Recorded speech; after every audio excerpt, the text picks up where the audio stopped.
We shall now consider what Jesus meant by that which was lost. To help us understand what we're talking about, let me narrate an incident that happened when I traveled overseas some years ago. My wife and I had arrived in the capital city of a European nation and were guests of a family resident in that city. While my wife and the lady of the house were preparing a meal in the kitchen and catching up on old times, I took a walk to scout the neighborhood.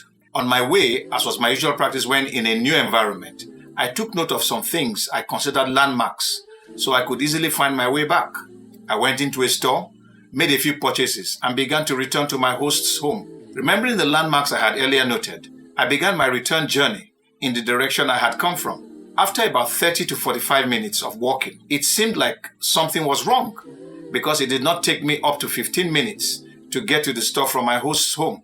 Nonetheless, I continued and persisted in my walk back to my host's house because it just was impossible that I would not be able to find my way back over such a short distance and with the landmarks I had observed to help me back to my destination.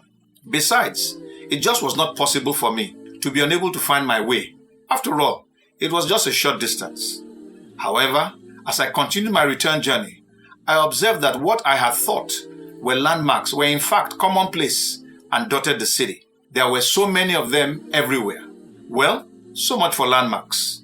The bottom line was that I was lost in a popular but strange city.